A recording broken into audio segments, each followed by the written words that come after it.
Magandang araw sa mga viewers ng MGK, sa ating po mga kaibigan sa Bataan, Bulacan, Pampanga, and Tarlac, and our viewers sa aming pong YouTube channel. Welcome to another episode of Mrs. Galang's Kitchen. For today, ang ide-demo ni Mrs. G ay paborito niya, paborito ng tatay niya, sinigang na ulo ng salmon sa miso. Okay? So, ako, para mapadali po ang tasting portion na aking paborito, wag na po natin patagalin, magbabalik po kami.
The first thing that I do when I cook fish, bangus hindi na po kailangan, is to pan fry them a little bit para maalis po yung lansa.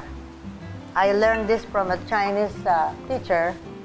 Tinuruan niya kami magluto ng ulo ng isda. Para daw hindi malansa, pag sinasabawan namin ang mga ulo ng isda, i-pan fry namin sa konting mantika. So when you say pan fry, hindi po deep fry. Ang deep fry, nakalubog siya talaga sa mantika. This one, para lang hindi siya dumikit. And alam niyo naman, ang salmon, medyo may kalansaan po yan. Yung una pong sinabi kong ingredients na asin, luya, nirab na namin po ito kanina. So prepared na ito. So what is left here is yung mga, halimbawa, pandagdag ko na lang kung kailangan ko pang mas gusto kong lasang luya kasi ang luya pong nakukuha namin ngayon, minsan, very mild ang lasa. So pagka parang mild pa ang lasa, I just keep on adding a little bit more of luya, but not that much. Okay, so, mainit na po ng konti yung ating I'll pan fry. Tinurn off ko muna sandali kasi baka masyadong mainit.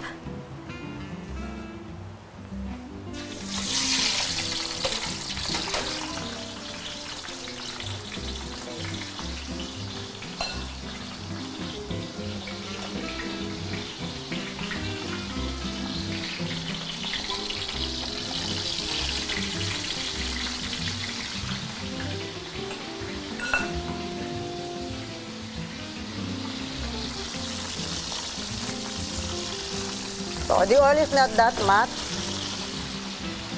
Kaya siniswirl ko pa.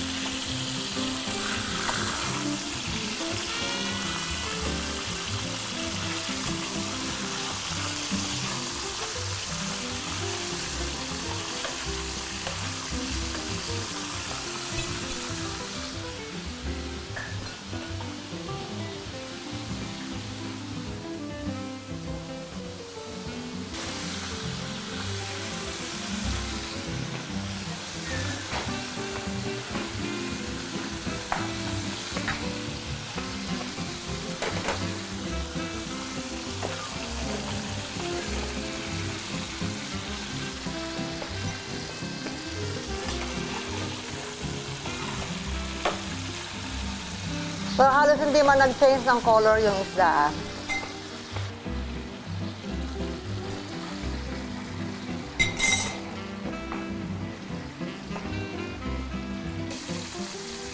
So pag bumibili kayo, piliin ninyo yung medyo marami pang laman.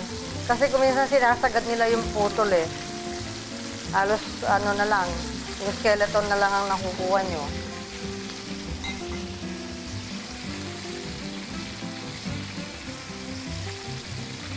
Yung nagturo sa amin na Chinese chef noon, ang galing noon. Dahil malakas yung kanyang apoy, yung mga pressure stove na ginagamit sa mga Chinese restaurant. Hanggang sa gilid po, may isda, yung kanyang wok. Kasi umaakit hanggang dito yung yung init. But for home cook, ito lang po ang mga paraan ng paggawa natin.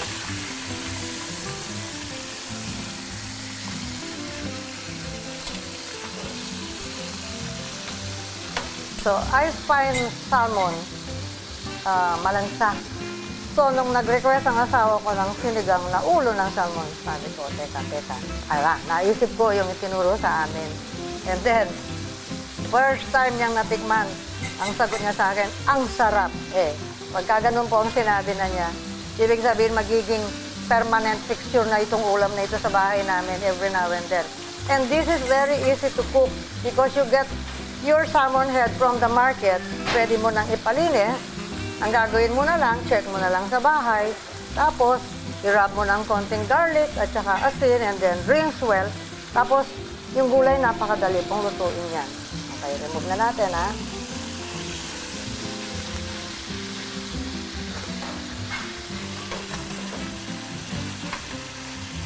I'll be using the same pan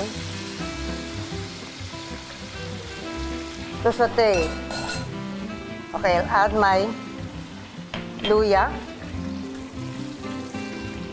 Marami po ito, but I will remove yung mga luyang yan later. So I'm just getting the flavor of the luya. I will remove them later. So low heat lang muna tayo. Okay.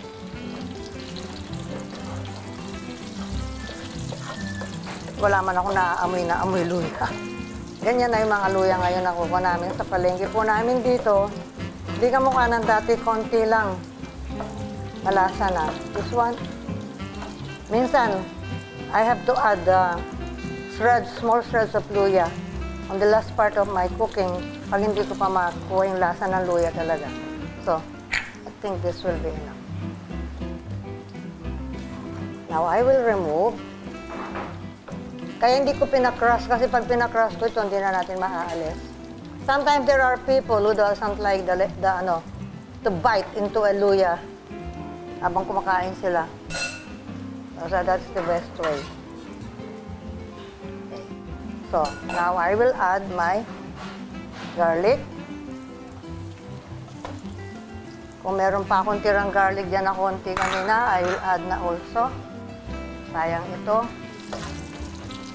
Salmon have a strong taste, kaya kailangan medyo matapang ang lasa ng mga ginagamit yung ingredients kasama sa pagluluto nito. And then, the sibuyas.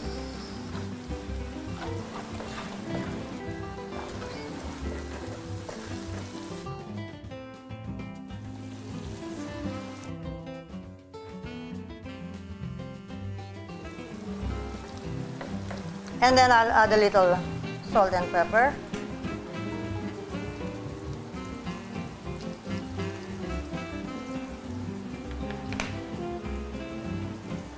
And then, at na mga 2 pieces of the tomatoes.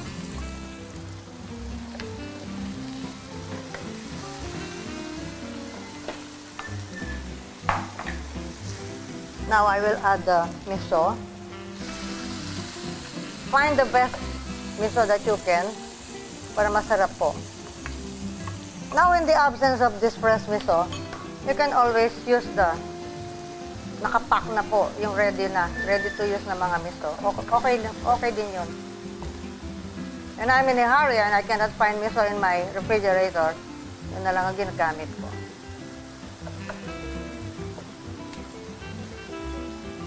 Now, I'll add the tamarind powder. Pag meron, ano po, oh well, we don't do that anymore sa bahay eh. Kasi ready-made na itong, ready to use na itong mga tamarins na ito. Minsan yung ibang mga housewives, pag nagmamadali, ayaw na magpakulo pa ng sampalok. But yung mga lola natin, yan ang gusto nilang ginagamit. Ayaw nila yung mga instant. Kasi they have all the time in the world. Tayo, mas mabilis po ang buhay natin. Kaya kailangan mas madaling lutuin yung mga luluto natin.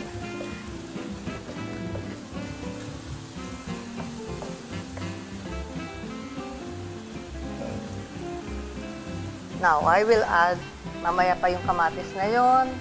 Okay. I will add the water. Pinainit na po namin to. This is 4 cups or it could be a little bit more. Depende on how soupy you want your sinigang. Kung mahilig kayong maghigop ng maraming sabaw, then you can add more water, but you have to adjust the tamarind. Pero I think this is enough na. Sobrang dami na ng sabaw na ito. 4 cups. You simply bring it to a boil. And then I want to taste. The sugar that is in the recipe is just to balance the sourness of the tamarind powder. But not to sweeten the soup, no. Sinigang is a sour soup. It is not supposed to be sweet. Now, I will add the tomatoes, the rest of the tomatoes.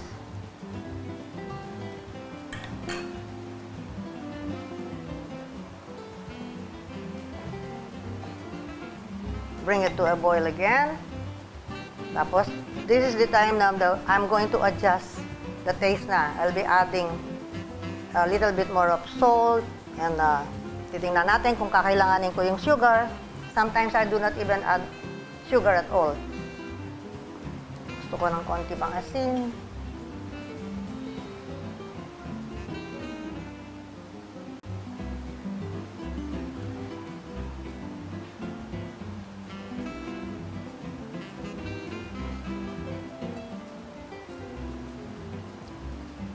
Asin pa. Tabang pa siya. Pero yung asim, tama na. So, yung salt po, we cannot really give you an exact measurement about this with the salt and the pepper. Kasi, depende po sa kumakain yun eh. Sabagay, may sausawa naman tayo pagka kumakain tayo ng ng mga ganyan.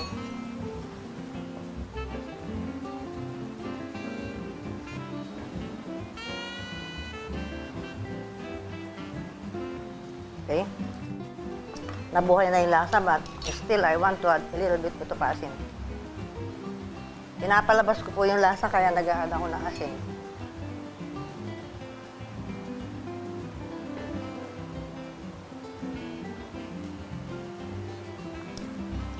Now, I will add the stems, and this will give a different flavor now. Magiging iba na ang lasa niya pag-add natin ng dahon ng mustasa. Ito ang karaniwang ginagamit po pag nagluluto sila ng sinigang sa miso.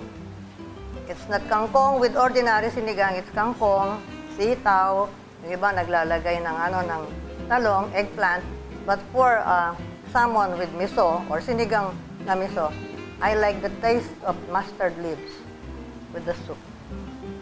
Iba. So just bring it to a boil. Medyo matigas ang stem niyan. The fatter the stems, the longer that you have to simmer them because medyo matigas. Iba na ang lasa nito ngayon.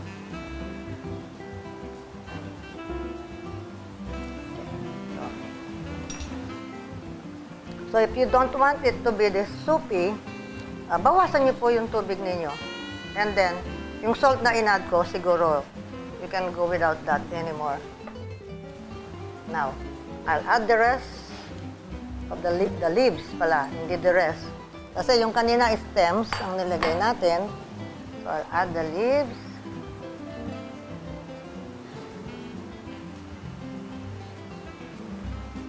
So, So look at the tomatoes, buhay pa ang itsura. Hindi siya durog na durog, kaya iniwan ko yung iba.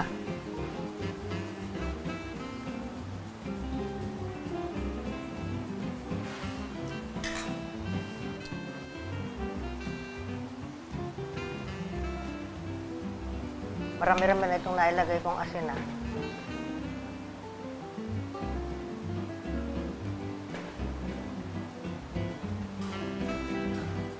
Sabog natin ng konti yung gulay natin sa tubig, sa sabaw. The first time I cooked this, hindi siya ganito karami ang sabaw. And then everybody was looking for sabaw na hihigupin daw nila. So sumunod na, nagsuswimming na yung aking mga salmon sa sabaw ng sinigang.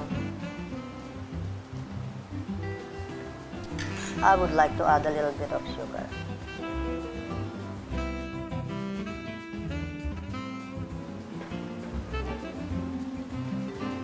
And then, the fish head.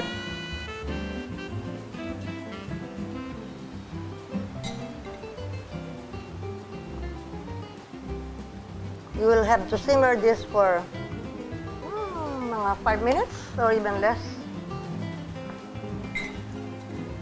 Para i-absorb nila yung lasa ng ng sabaw.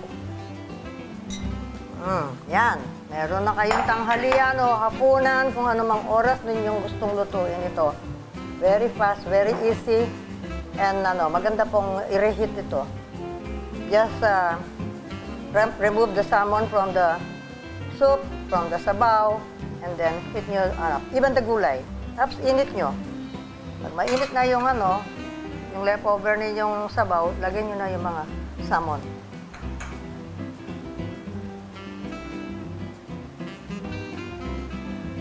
Sinigang na walang lansa. Walang kalansa-lansa. Lagyan na natin pa ng konting sugar. Pero hindi ko ubusin yun. Tama na yun. It's supposed to be sour, not sweet.